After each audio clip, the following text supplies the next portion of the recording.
एक नरसी नाम के सेठ थे, मेहता थे, और वो बड़े धनवान थे। 56 करोड़ की संपत्ति थी उनके पास। 56 करोड़ की संपत्ति, आज से लगभग 500-600 वर्ष पहले। और कंजूस इतना था कि चवन्नी खर्च नहीं करे, दान भी करना भूल गया। और ये माया जब बढ़ जाती है, ये इंसान को दबा लेती है। परमात्मा कहते हैं इस माया को अपने ऊपर ना रखो, इसके ऊपर रहो। मोटरसाइकिल को सिर पे नहीं उठाना चाहिए, उसके ऊपर बैठकर चलना चाहिए। वो मोटरसाइकिल को सिर पर रखे हुए था, तो वह उसकी मूर्खता थी। परमात्मा ने उस दलदल से उस प्यारी आत्मा को निकालना था।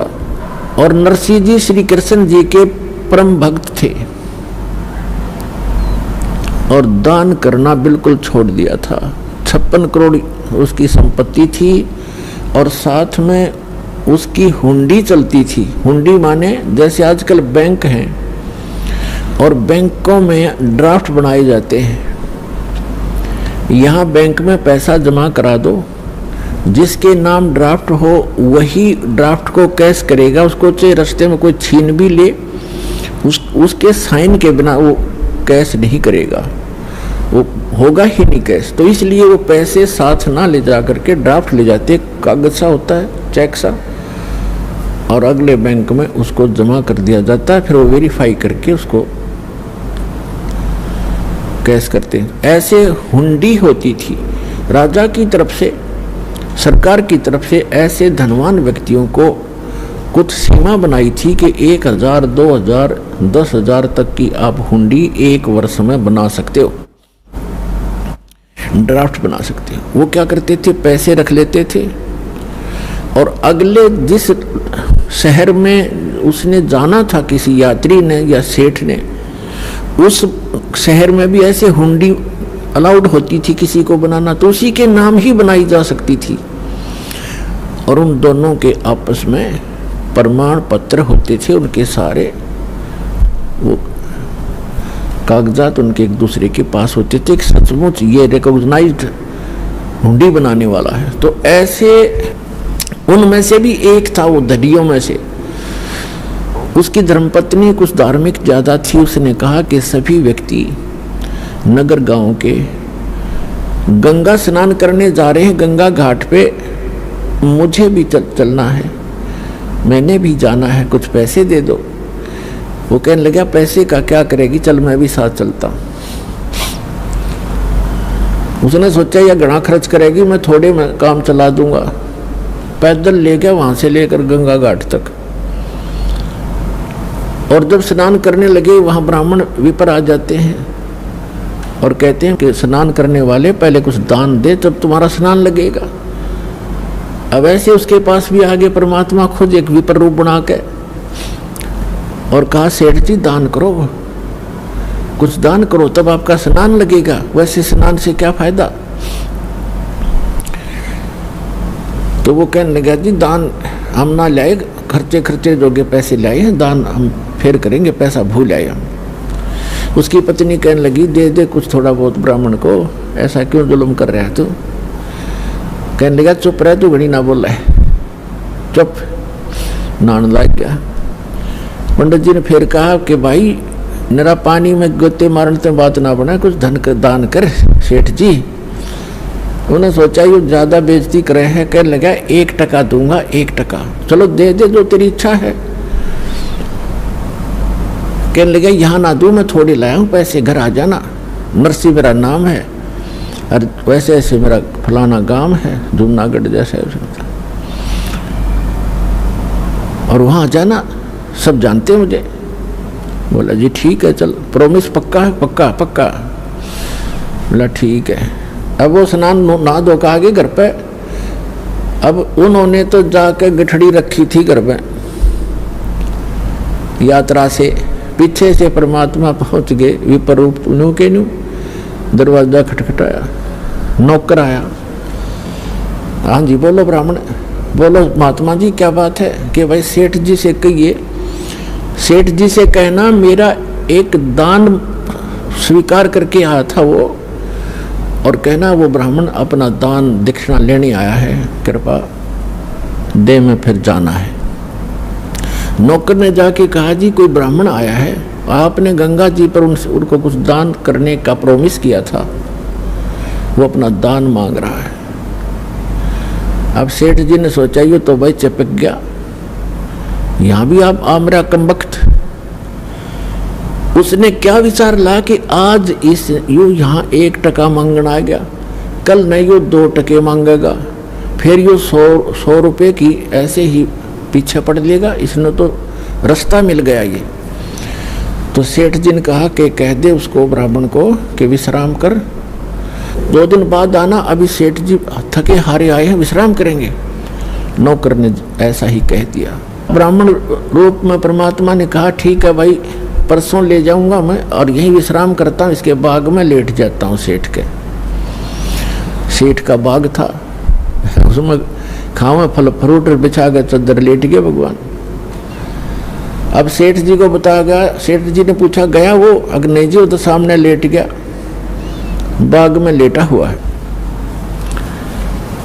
अब जब तीसरा दिन हुआ फिर जाके दरवाजा खटखटाया कि भाई कहना सेठ जी को मेरा दान दक्षिणा दे, फिर मैंने और भी बहुत काम है।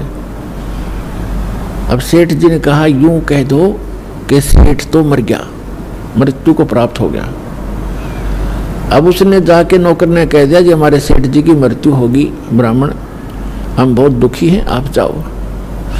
तो ब्राह्मण वेशधारी परमात्मा कहते हैं भाई यूं कैसे जाऊं, मेरा यजमान मर गया, अब तो अंतिम संस्कार करवा के जाऊंगा मैं।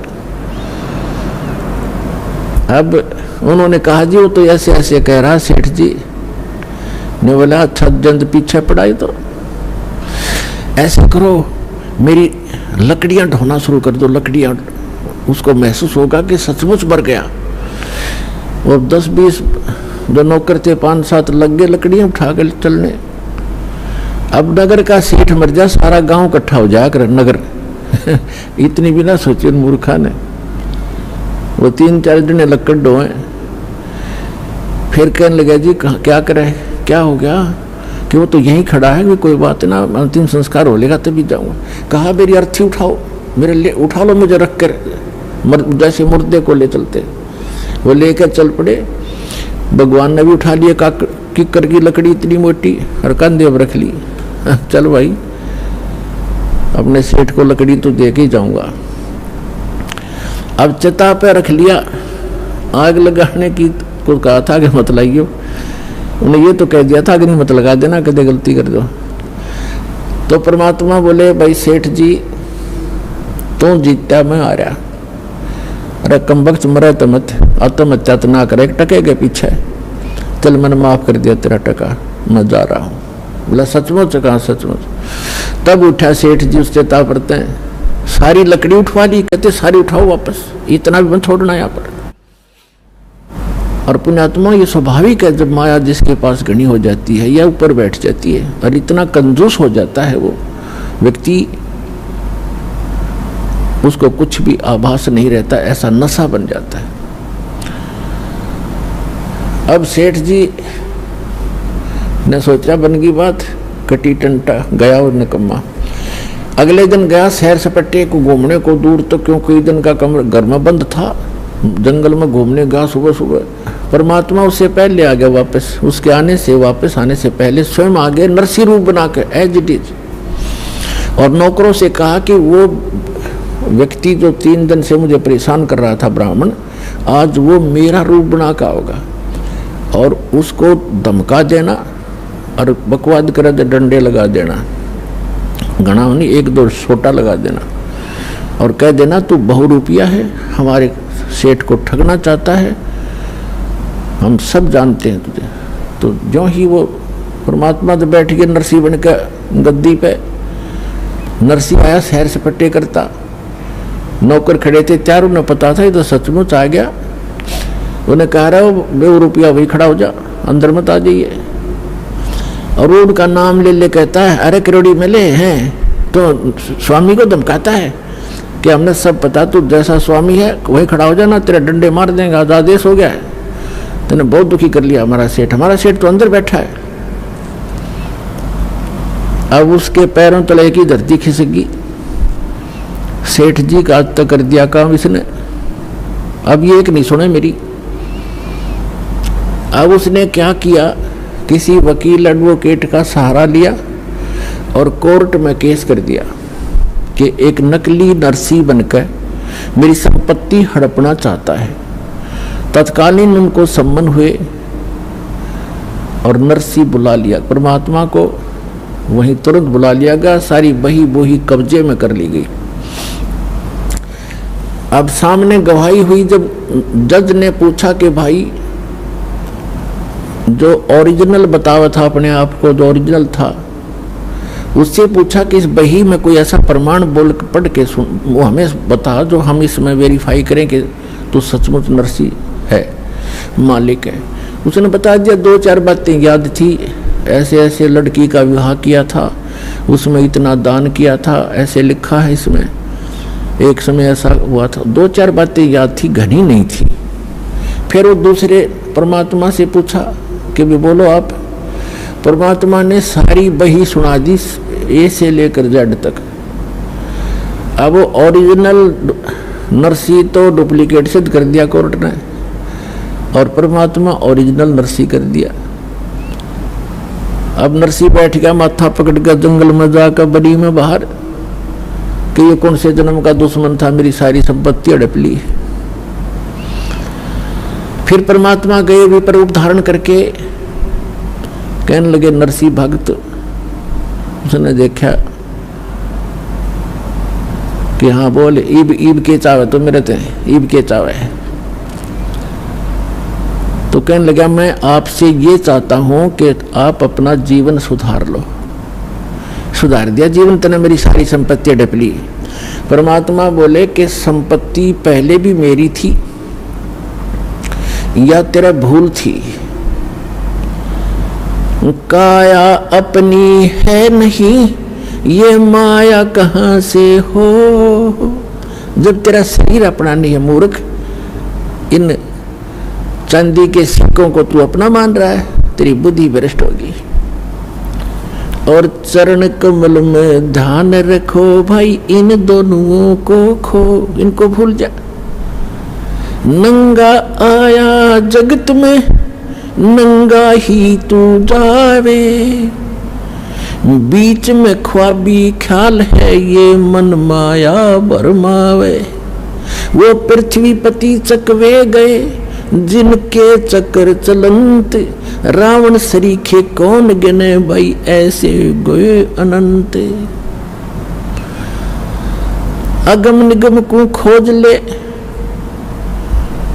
बुद्धि विवेक विचार, उदय अस्त का राज मिले तो बिन नाम बेगार।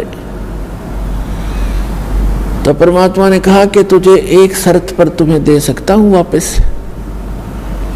क्या शर्त है तेरी, बता। कि आप इसको दान कर दो, आपके लिए बहुत भयंकर सिद्ध हो जाएगी। आपने तो कोड इकट्ठा कर लिया, अरे संतान तेरे नहीं, एक बेटी थी उसकी शादी कर दी, भले आदमी क्या करेगा इसका। तेरी मृत्यु के बाद ये तेरे हकीकी बांटेंगे, ये चाचे ताऊआ के भाई, और तू बनेगा गधा। ऐसे धन वैसे नहीं जुड़ता, ये तने 2 के 20 बना रखे। मैं तेरे हित में कह रहा हूं भाई।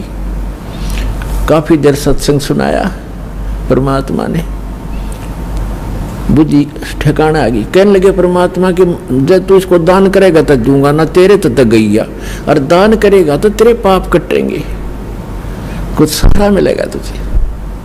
उसके बाद समझ में आ गई कि आप जो कहोगे मैं वही कहूँगा, वही करूँगा। कहने लगे जाते, फिर वो आ गया वापस।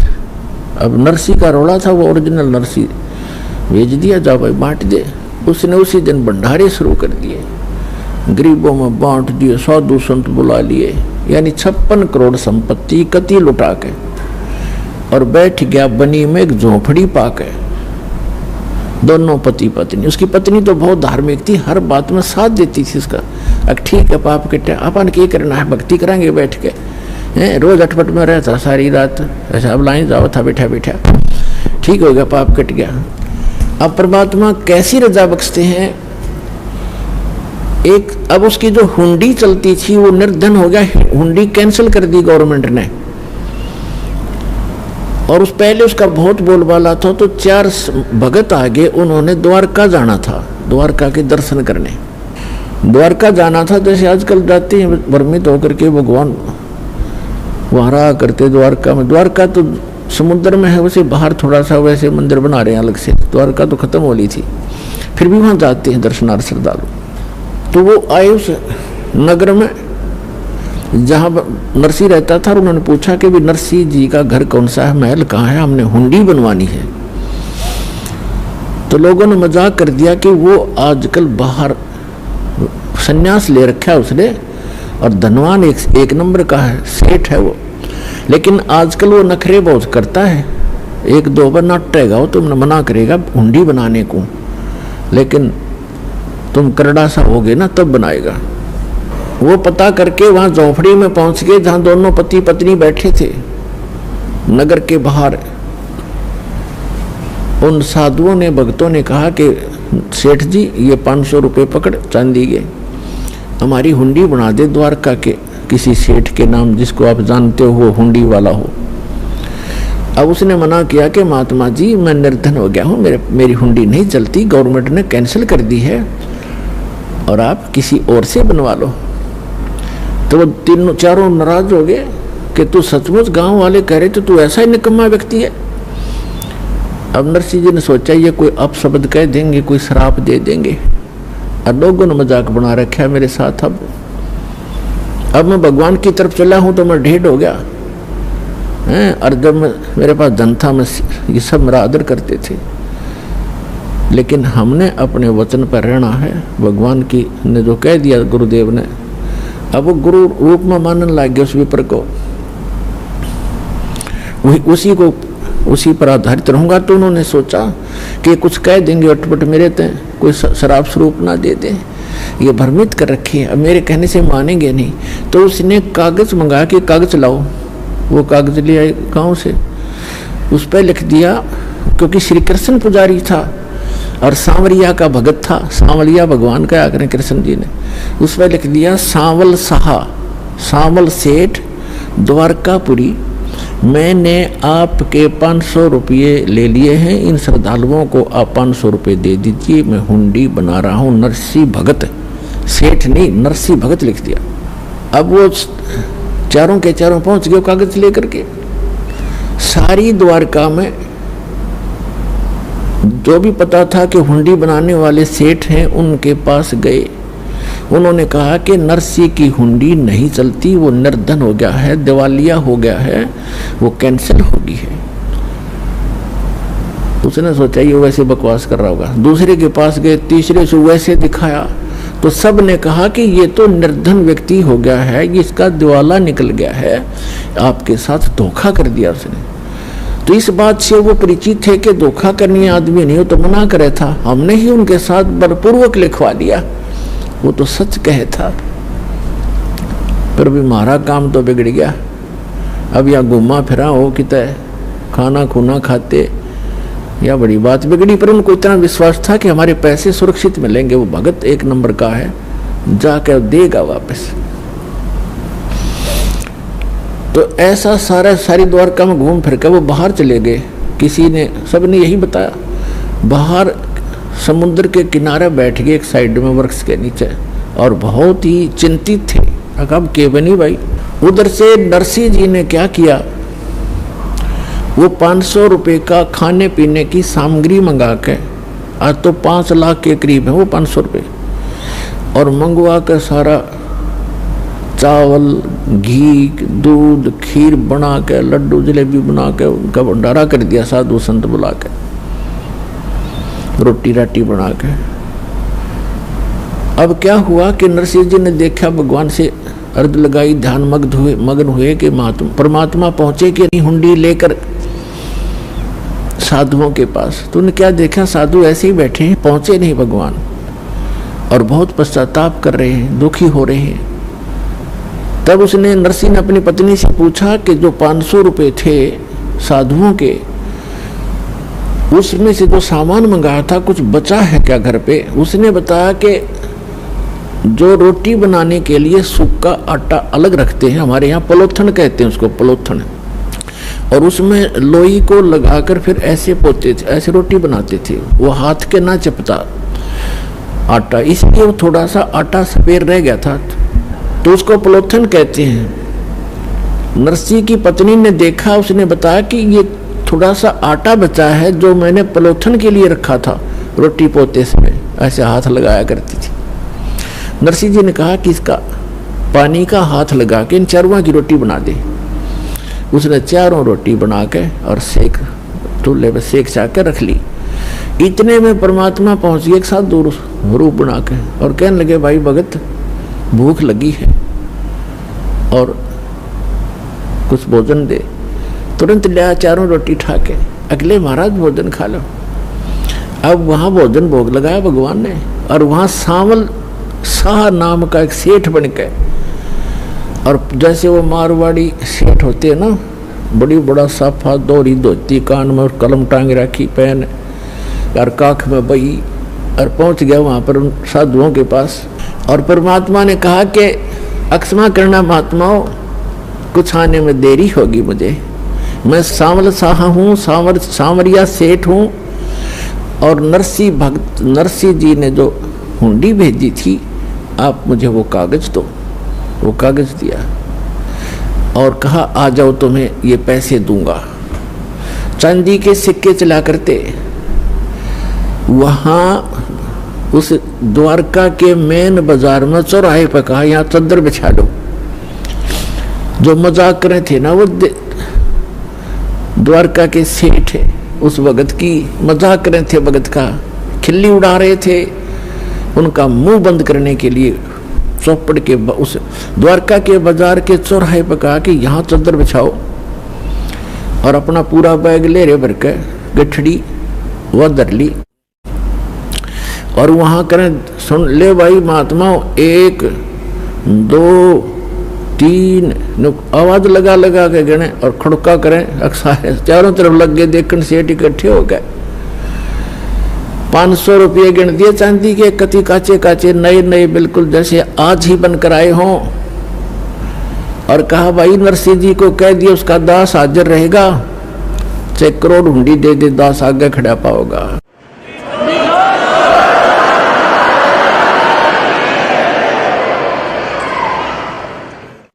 परमात्मा कहते हैं, जो जन मेरी शरण है ताका हूँ मैं दास, और गेल गेल लाग्या फिरूं, पीछे पीछे फिरूं, जब तक धरती आकाश।